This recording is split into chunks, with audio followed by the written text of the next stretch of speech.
Google ද පාවිච්චි කරන්නේ? ආ? Google ද පාවිච්චි කරන්නේ? මොනවාද? Google දන්නවද Google කියලා? දයසිරි ජයසේකර පාර්ලිමේන්තු මන්ත්‍රීවරයා පාර්ලිමේන්තුවේදී පළ කළ අදහස් සවිස්තරව අද ප්‍රවෘත්ති ප්‍රකාශය තුළින් දැක ගන්නට පුළුවන්. මුලින්ම සිරස්තරයි. මව්බිමට එරෙහි දෙස් විදෙස් කුමන්ත්‍රණවලට එරෙහිව අදත් විරෝධතා.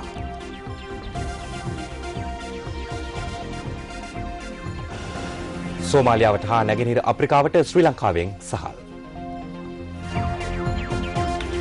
රුපියලේ අගේ අවප්‍රමාණය වීම තාවකාලික තත්ත්වයක් මහ බැංකු අධිපති කියයි. කෞතුකාගාරයේ සොරකම පිළිබඳ පරීක්ෂණ වාර්තාවක් ඉදිරිපත් කරන්නයි අධිකරණයෙන් නියෝග.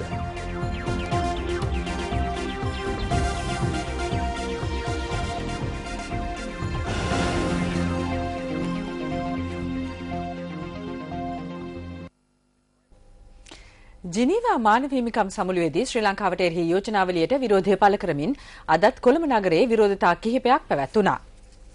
සුරකිමු ලංකා සංකල්පය කොළඹ ප්‍රධාන මහ කොමසාරිස් කාර්යාලය දක්වා පාගමනින් පැමිණියේ සංදේශයක් බහර දීම සඳහායි.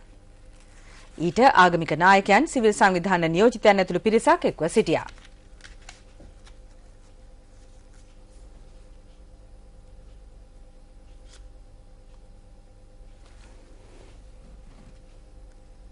මේ පිළිබඳ තවත් තොරතුරු ප්‍රවෘත්ති ප්‍රකාශය අතරතුර බලාපොරොත්තු වන්න. මාසික ආදායම හා ජීවන තත්ත්වය සම්බන්ධයෙන් අධ්‍යාපන අමාත්‍ය බන්දුල ගුණවර්ධන මහතා කළ ප්‍රකාශයක් අද පුවත්පත්වල පළ වී තිබෙනවා. එහි දැක්වෙන්නේ හෝමාගම මුල්ලේගම පැවති උත්සවයකට එක් වූ අමාත්‍යවරයා තිදෙනෙකුගෙන් යුත් පවුලකට රුපියල් 7500කින් ඉතා හොඳින් සැප පහසු ලෙස මාසයක් ජීවත් විය හැකියයි ප්‍රකාශ කළ බවයි. ජනලේඛන හා සංඛ්‍යාලේඛන දෙපාර්තමේන්තුවේ 2009-2010 ගෘහ ඒකක ආදායම් වියදම් සමීක්ෂණයට අනුව සිව් දිනෙකුගෙන් යුත් පවුලක සාමාන්‍ය මාසික වියදම රුපියල් 31331ක්. එවිට එක් අයෙකුගේ වියදම ආසන්න වශයෙන් රුපියල් 7832.75ක් වනවා. ඊටත් අඩු මුදලක් වන රුපියල් 7500කින් තිදෙනෙකුට මාසයක් ජීවත් විය හැකි බව අමාත්‍ය බන්දුල ගුණවර්ධන මහතාගේ විශ්වාසයයි. අපේ බන්දුල ගුණවර්ධන මහත්තයා මේ කොයින්ද කතා කරන්න කියලා හිතා ගන්න බෑ. 7500කින් මොකද්ද කරන්න පුළුවන් අද කාලේ? අපි ඉතින් මේ ගැරේජ් රස්සාව කරලත් අපිට නම් බෑ අමුතුමාට නම් පුළුවන් ඇති. හයරයක් කරන ට්‍රිවිලර් පෙට්‍රල් ගන්නට 7500 මාසෙකට. ඒක හොයාගන්නත් අපි හරි අමාරුයි. අමුතුමා බන කතා කරනවා. මේ පේන්ට් වැඩ කරලත් මේ තනිකඩම ඉඳලා 7500 වැඩිය ගන්නවා. ඒත් අපිට ජීවත් වෙන්න නම් බෑ 7500න් අපිට මේ ගමන කෑම බීම වලට 7500ට වැඩිය යනවා. ඒක නැතිනම් මේ බොරු කතාවක් තමයි කියන්න තියෙන්නේ. අමතුමා කියන රුපියල් 7500කින් ජීවත් වෙන්න පුළුවන් කියලා. අපිට නම් ඒ කියනවා තියන් හිතන්නවත් බෑ 7500කින් ඒ වැඩේ කරගන්නේ කොහොමද කියලා. අපි දැනගන්න කැමති බන්දුල ගුණවර්ධන අමාත්‍යවරයා ජීවත් වෙන්නේ ලංකාව තුලද එහෙම නැත්නම් අහසේ තියෙන වෙනත් රාජ්‍යයකද කියලා. මේ ප්‍රායෝගිකව අත්දැක බැලීම සඳහා අප විසින් කළ යුතු වන්නේ බන්දුල ගුණවර්ධන අමාත්‍යවරයා සිය පවුල සමග රුපියල් 7500ක් අතටදී නිවාසයක් කුලියට රැගෙනදී ඒ ගෙදර ගොස් නතර කරලා 7500න් ජීවත් වෙලා මාසය අවසානට එන්නේ කියලා කියන්නේ. ඔහුට අවශ්‍යකම තිබෙන්නේ මේ ආණ්ඩුවේ වැරදි ආර්ථික ප්‍රතිපත්තිය ජනතාව පත් වී තිබෙන දුෂ්කරතාවය පිළිබඳව ආවරණයක් ලබා ගන්න. මම හිතන්නේ මේක හතරවීරි කතාවක් විශේෂයෙන්ම ඔන්න බලුපටව 3 දෙනෙක්ට නම් ඔන්න ඒ බලුපටව 3 දෙනෙක් ඉන්න පවුලකට නම් පුළුවන් රුපියල් 7500කින් වගේ ජීවත් වෙන්න. එහෙම නැතුව මේ ප්‍රායෝගිකව මේ රටේ තත්ත්වය දන්න කිසිම අමාත්‍යවරයෙක් හරි ඔළුවක් තියෙන පුරවැසියෙක් කරන්න නැති කතාවක්. ඉතින් මේක තමයි මේ ආණ්ඩුවේ තියෙන ප්‍රශ්නේ. එක එක മന്ത്രിවරු ඇමතිවරු එක එක කතා කියන මගේ ජනතාවෙන් ඇහුවොත් ඇත්තටම මටත් ගුටි කන්න වෙනවා වගේ ප්‍රශ්නයක් ඇහුවොත් මොකද අද ජනතාව ජීවත් වෙන අපි දන්නවා කොච්චර අමාරු වෙනද කියලා. මම හිතන්නේ ලක්ෂ 10ක් ලක්ෂ 15කට වැඩි ප්‍රමාණයක් වියදම් කරලා මේ ඇමතිවරු තමන්ගේ පවුල ජීවත් කරවන්න. ඉතින් අපේ ජනතාවට කියනවා රුපියල් 7000න් ජීවත් වෙන්න කියලා මේ. අනුරාධපුර දිස්ත්‍රික්කයේ නියෝජනය කරන മന്ത്രിවරු විදියට අපි පොළවේ පය ගහලා ඉන්නේ. ඒකත් මට අපි කියන්නේ එන්න අනුරාධපුරයට අපි තනකොළ මිටියකුයි හොඳ අන්තප්‍රකු සූදානම් කරලා දෙන්නම් එතුමාට හොඳ උත්තරයක් දීලා යවන්න කියලා. ජනලේඛන හා සංඛ්‍යාලේඛන දෙපාර්තමේන්තුවේ 2009-2010 ගෘහ ඒකක ආදායම් වියදම් සමීක්ෂණයට අනුව දිස්ත්‍රික්ක වශයෙන් සලකා බැලීමේදී සිව් දෙනෙකුගෙන් යුත් පවුලක් කොළඹ ජීවත් වන්නේ නම් මාසික වියදම රුපියල් 47291ක්. ඒ අනුව එක් අයෙකුගේ වියදම පමණක් රුපියල් 11822ක් වනවා. ගම්පහ දිස්ත්‍රික්කයේ පවුලක මාසික වියදම රුපියල් 41062ක් වන අතර එක් අයෙකුගේ වියදම රුපියල් 10265යි. ජනලේඛන හා සංඛ්‍යාලේඛන දෙපාර්තමේන්තු දත්ත අනුව අඩුම වියදමක් වාර්තා වන කෑගල්ල දිස්ත්‍රික්කයේ සිව් දෙනෙකු සිටින පවුලක මාසික වියදම රුපියල් 25723ක් වන අතර එක් අයෙකුට වියදම රුපියල් 6430යි 75.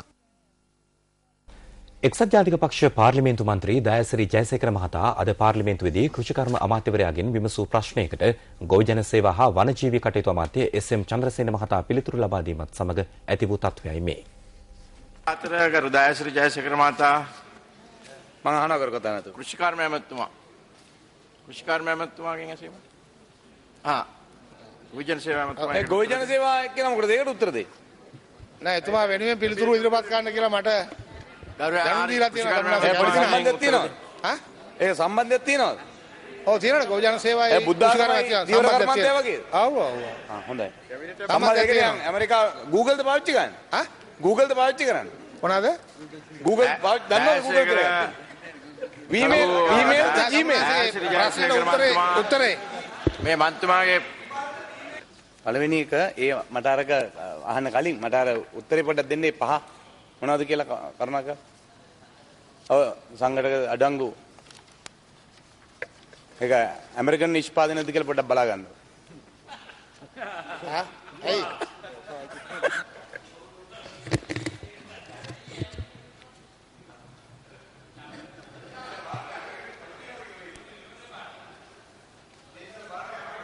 මේක නෑ.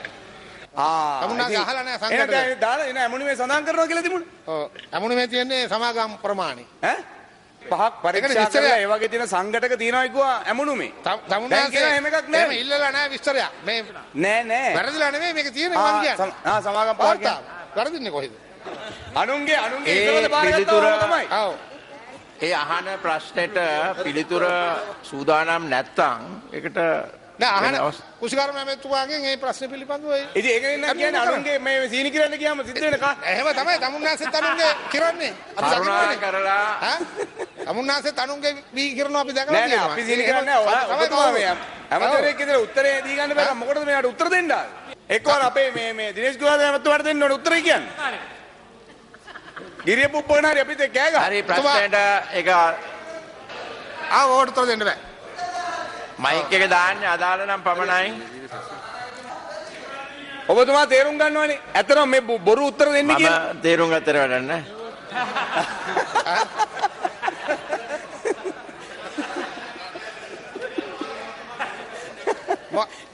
කරු කතානායකතුමා තුන්වෙනි මොකද? දරු ඇමතුමා මේක වැදගත් ප්‍රශ්නයක්. ඒ හින්දා මේ ගැන මේ අහන ප්‍රශ්නෙට සූදානම් නැත්නම් පසුව පැහැදිලි කිරීමක් කරන්න පුළුවන්. එහෙනම් ඒක අහලා නැහැ කලින්. එහෙනම් ඊට පස්සේ මේ අහන ප්‍රශ්න වලට ලිඛිත පිළිතුරු සැපීමට දරු ඇමතුමාට දැනුම් දෙන්න. ලිඛිතව පිළිතුරු සැපීමට ආබාධිත පුද්ගලයන්ට රජය ලබා දෙන සහන පිළිබඳව එක්සත් ජාතික පක්ෂ නියෝජන නායක සජිත් ප්‍රේමදාස මහතා අද පාර්ලිමේන්තුවේදී ප්‍රශ්න කළා. දැනට වෙන් කරන ලද මුදල ප්‍රමාණවත් නොවන බැවින් ඔව් හරි අපි එම ආධාර මුදල් වැඩි කිරීමට කටයුතු කරන්නේද ඔව් අපි මෙහෙම කරමු දැන් තමුන්නාන්සේලාගේ හරි ඒකට උත්තරයක් දෙන්න ඕවද නැද්ද කියන එකට එච්චරයිනේ කටයුතු කරනවා නමුත් අපි කියන්න ඕන එතුමන්ලා කාලේ දීපු මුදල් අනුව සංසන්දනය කරද්දී මේ දෙකම එවන්නම් සංසන්දනය කරද්දී අති විශාල මුදල් ප්‍රමාණයක්ද මහින්ද චින්තන ඉදිරි දැක්මේ සඳහන් වී තිබෙන ආකාරයට අවුරුදු 12ත් 22ත් අතර සෑම ආබාධ සහිත දරුවෙකුටම ලක්ෂ 4ක මුදලක් ලබා දීම ආරම්භ කරලාද නැද්ද? දැනට ආබාධිතයට ප්‍රාදේශීය ලේකම් කොට්ටාස මට්ටමින් 33 දෙනෙකුට අපි ආධාර ලබා දෙනවා. ඊළඟට ආබාධිතෝ 7%ක් ඉන්නවා. ඇක්සිඩන්ට් වලින් විශාල ප්‍රමාණයක් ආබාධිත වෙනවා. ඉතින් මේ ආබාධිත ප්‍රමාණය කියන එක මේ සංඛ්‍යාලේඛන අනුව මේ නිර්වචනය කරන්න බෑ. ඉන්දිය රජයේ සහාය ලබා ගැනීමට කටයුතු කිරීම සම්බන්ධයෙන් එක්සත් ජාතික පක්ෂ පාර්ලිමේන්තු මන්ත්‍රී රවි කරුණානායක මහතා අද පාර්ලිමේන්තුවේදී ආණ්ඩුවෙන් ප්‍රශ්න කළා. අපි අහනවා වැඩ බලන මේ ඇමතිවරයා කරුණාකරලා ඉන්දියාවත් එක්ක කතා කරලා මේ වගේ අවස්ථාවක ඉන්දියාවේ සහයෝගය ඇයි අපිට ලබා ගන්න බැරි වන්නේ කියලා ඔබතුමා මේ පාර්ලිමේන්තුවට දැනුවත් කරන්න පුළුවන්ද? මොකද සිරිමා බණ්ඩාරනායක තමයි එදා මේක දැනගෙන වෙන්න ඇති මේ වගේ සාම කලාපයක් අද ඉදිරිපත් කළා තියෙන්නේ. ගරු දේවගුණසේකර ඇමතුමා අවශ්‍ය අවස්ථාවේදී සභාව දැනුවත් කරනවා. වැඩ බලන ඇමති හැම දවසම විදේශ ඇමති වශයෙන් පත් කළා අපේ කච්චතු දූපත් ජිනීවල සහයෝගය ලබා ගන්න පුළුවන් වේද කියලා අගමැතිතුමාගේ මේ විදේශ වැඩ බලන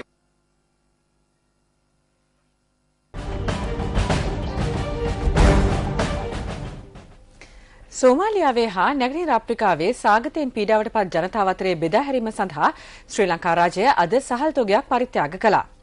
ජනාධිපති මහින්ද රාජපක්ෂ මහතා විසින් මෙම සහල් තොගය සංකේතාත්මක ලෙස බහර දෙනු ලැබුවේ අර්ලියගහ මන්දිරයේදී. සෝමාලියාවට හා නැගෙනහිර අප්‍රිකාවට ශ්‍රී ලංකාවෙන් පරිත්‍යාග කෙරුණු සහල් ප්‍රමාණය මෙට්‍රික් ටොන් 10,000ක්. ලෝක ආහාර වැඩසටහනේ වැඩ බලන ශ්‍රී ලංකා අධ්‍යක්ෂ අසෙබ් අස්රන් මහත්මිය මෙත මෙම සහල් තොගය පරිත්‍යාග කෙරුණා.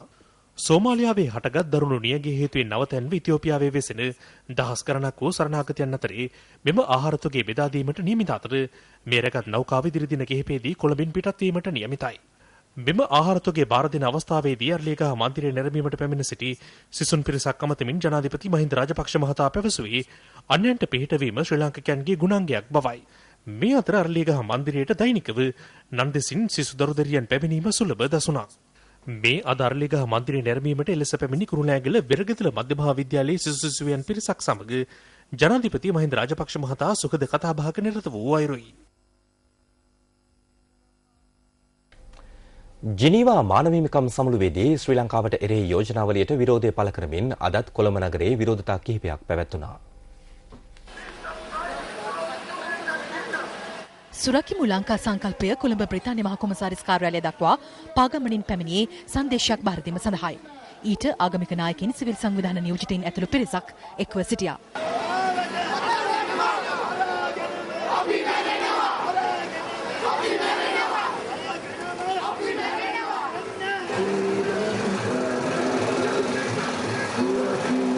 බුරන කැම්බල් පිටියෙන් ආරම්භ වූ පාගමන බ්‍රිතාන්‍ය මහ කොමසාරිස් කාර්යාලය දක්වා පැමිණියත් බෞද්ධාලෝක මාවතේදී පොලිසිය ඔවුන්ගේ ගමනට බාධා කළා.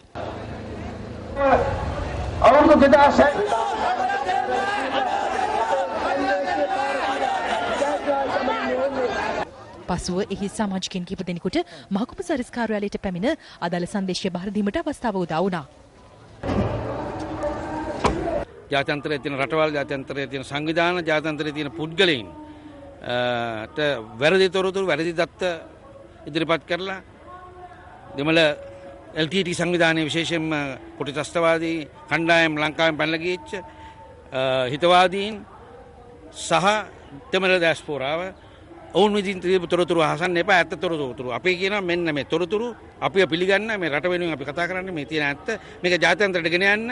එම නිසා මේ යෝජනාවට කරන එකෙන් ඉවත් වෙන්න කියලා. ඒක තමයි අපේ ඉල්ලීම.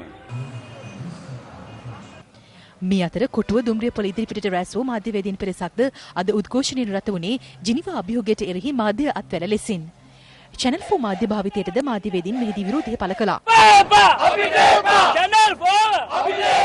අපි හඬගා කියන්නේ මේ තිබෙන සමගිය නැති කරන්න එපා, විනාශ කරන්නට එපා.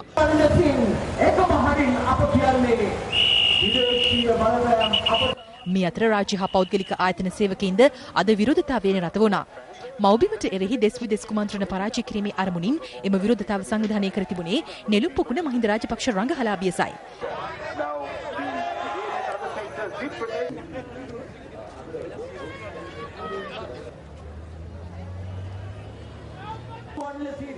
எல்லோரும் ஒன்றனை பேரணியில் இப்பொழுது இந்த இடத்திலே இடம்பெற்றுக் கொண்டிருக்கிறது. மீட்டெடுத்த இலங்கை நாட்டின் ஜனாதிபதி மஹிந்த ராஜபக்ச அவர்கள் அதேபோன்று தமது உயிரை